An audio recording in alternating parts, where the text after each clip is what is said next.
Dentro de las técnicas de modificación de conducta, es súper importante poder ver los reforzadores. Los reforzadores son todas aquellas conductas o situaciones eh, o actividades que al ser dados al niño o al adolescente van a generar un aumento en su conducta.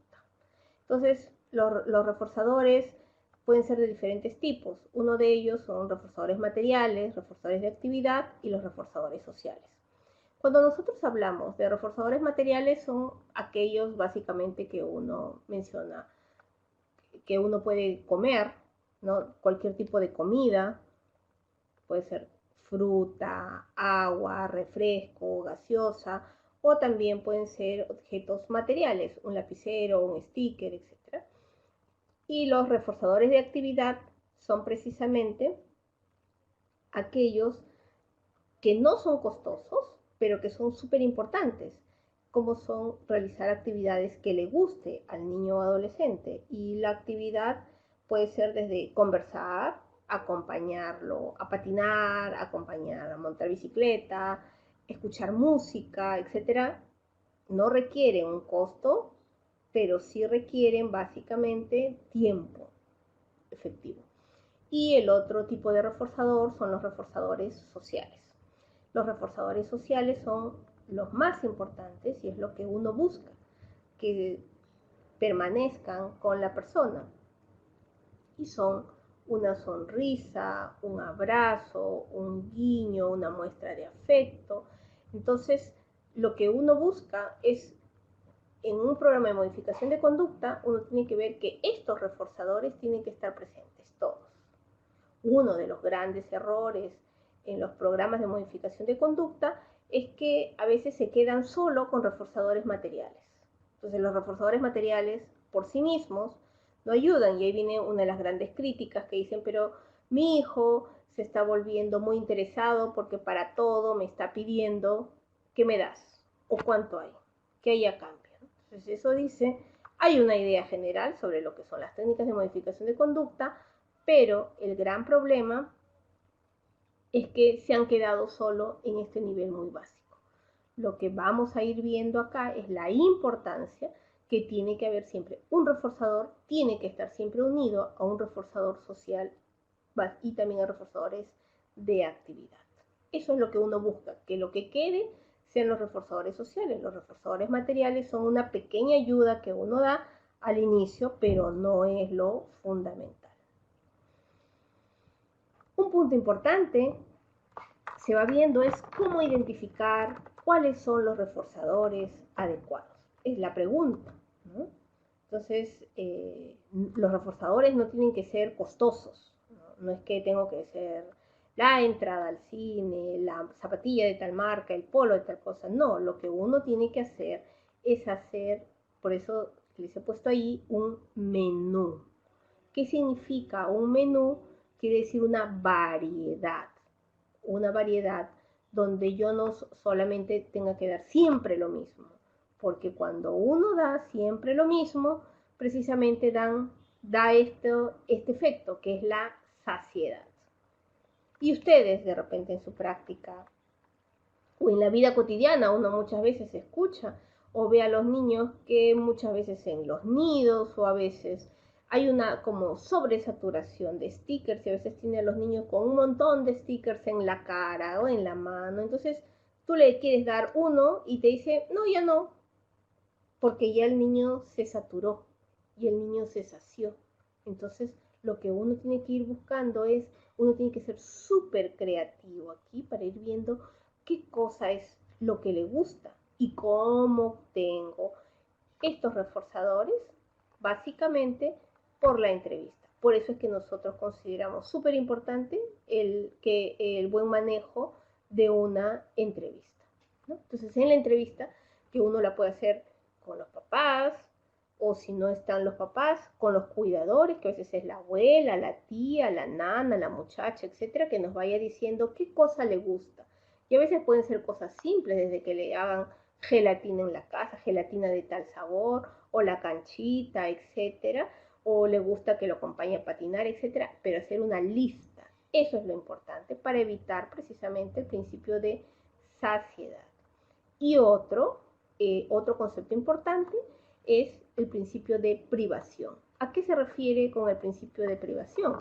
Es decir, yo para que un reforzador sea efectivo, tengo que, no le puedo dar un reforzador luego de que el niño ha recibido otro reforzador. ¿Por qué? No lo va a ver como efectivo. Es decir, si nosotros acabamos de comer un helado y ya me lo han dado y después me dicen, si te portas bien, vas a comer el helado, digo, ya lo acabo de comer. Pero si no lo como hace una semana, sí va a ser súper atractivo, ¿no? Entonces yo tengo que ir viendo cómo está en las costumbres familiares, cómo va esta situación para poder ir viendo y eligiendo cuál es el reforzador más adecuado para este niño o para este adolescente. Y para eso viene precisamente una de las técnicas que se usa mucho dentro de modificación de conducta y que es conocido como el principio de Premack. El principio de Premack, que a veces en algunos libros se le conoce como el principio, el, el consejo de la abuelita o el principio de la abuelita, que es lo que dice que hay dos conductas. Una conducta que se da con menos probabilidad y hay una conducta que se da con más probabilidad. Lo que se dice es, haz primero la conducta que se da, que es menos probable que se dé, y luego usa la otra conducta que es más probable. Y aquí viene el ejemplo típico que pongo allí. Es, vas a salir a jugar, que es la conducta que más le gusta al niño cuando termines de hacer la tarea, que es la conducta que no le gusta hacer, en este caso, en el ejemplo, al niño, ¿no? Pero uno muchas veces en nuestra práctica privada encontramos que muchos padres se quejan porque quien pone las pautas no es el adulto, sino a veces es el niño, porque el niño dice, no, primero juego y después hago la tarea. Entonces, el niño pone la pauta, muchas veces los papás ceden ante esa conducta y terminan, cuando quiere hacer la tarea, el niño ya está muy cansado, tiene sueño y ya no está con el nivel de atención, concentración que se requiere para hacer la tarea. Entonces, el principio Premack implica ir viendo nuevamente qué cosa es lo que más le gusta al niño y qué cosa es lo que no le gusta al niño. Entonces, no son conductas mágicas que uno las obtiene rápidamente. Todo va a depender de una buena entrevista que me diga cómo puedo usar este principio de Premack para generar un aumento de conducta, ¿no? Por ejemplo, ahora uno tiene a los chicos que usan mucho internet y antes de hacer las tareas están pendientes de su Facebook, de su Messenger o Instagram, que es lo que más usan ahora. Ya no usan tanto Facebook, ¿no? Facebook usamos más las personas mayores, pero entonces es usar la computadora, ¿no? Bajar música, etc. Entonces es una forma de usar el principio de Premack, es también decirle, primero haces la tarea, luego usas la tecnología para lo que tú quieras, dándole un tiempo prudencial, ¿no? Lo que pasa es que a veces uno encuentra que ahora muchos niños y muchos adolescentes se la pasan casi toda la tarde frente a un televisor o frente a su computadora o frente a su celular antes que hacer la tarea. Y el internet termina siendo súper gratificante porque si no le gusta esto, baja canciones, va haciendo videos, etcétera, un montón de cosas que muchas veces quita la noción del tiempo, ¿no? Entonces, un principio importante que se va a ir viendo es el principio de Premack. Luego, vamos a ir viendo cuáles son los principios del reforzamiento, algo que uno siempre tiene que considerar. Y el primero es que el reforzamiento depende de la aparición de la conducta objetivo. Es decir, solo se refuerza si el niño o el adolescente cumplió la conducta. No es estuvo a punto de cumplir, sino es el reforzamiento solo cuando lo logró.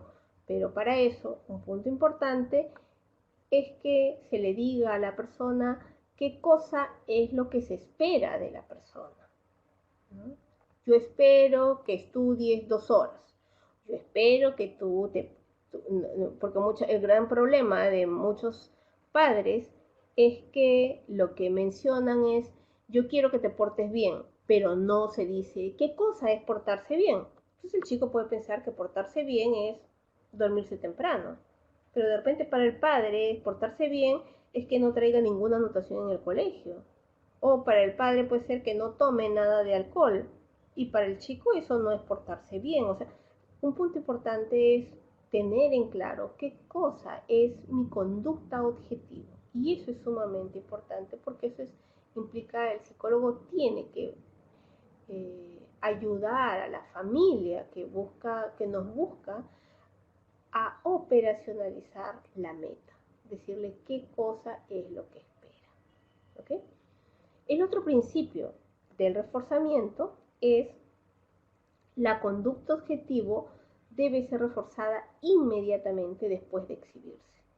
¿No? Es el mismo principio que se aplica al castigo. Ahorita no estamos viendo el castigo, pero en el reforzamiento es si ahorita se portó bien, de inmediato refuerzo.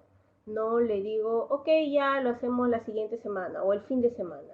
No, yo tengo que estar alerta porque cuando una conducta recién se está dando, yo tengo que reforzar de inmediato, porque si no la conducta tiende a extinguirse. Y extinguirse implica, lo olvidamos.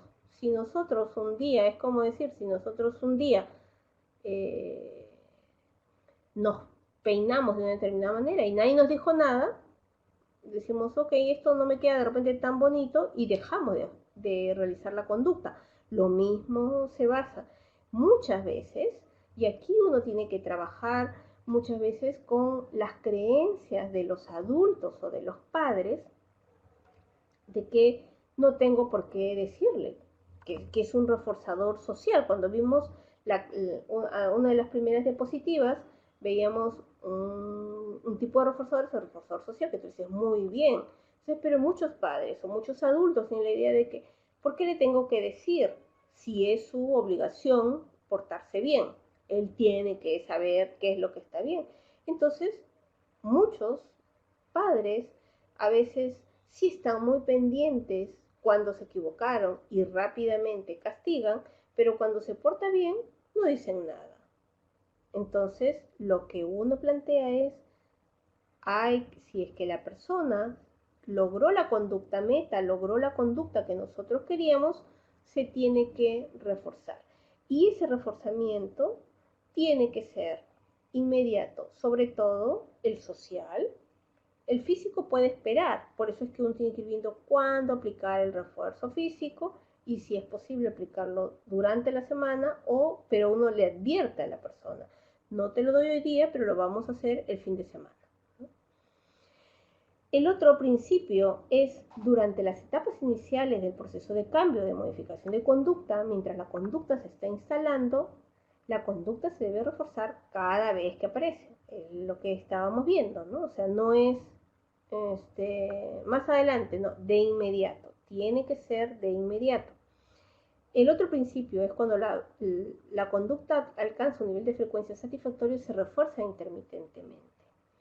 Es decir, si yo a una persona por saludar, cada vez que saluda le doy un caramelo y le digo muy bien, lo acompaño con un abrazo, con un elogio, etcétera, siempre voy a decirlo eso, pero si yo veo que después la persona siempre está saludando, siempre se acerca, de repente lo que yo le pido es que se acerque con un beso, que salude a las personas.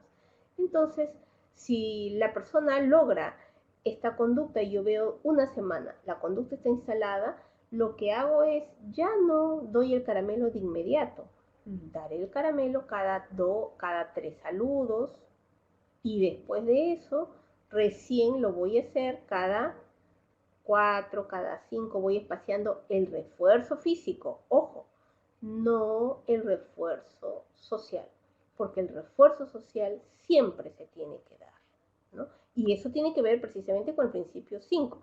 Los reforzadores sociales siempre se aplican con los refuerzos tangibles. Los reforzadores sociales son lo más importante. Solo que imaginemos que yo le voy a decir a un chico que no hace las tareas, haz las tareas y yo te voy a felicitar. ¿Ustedes creen que va a cumplir con la tarea?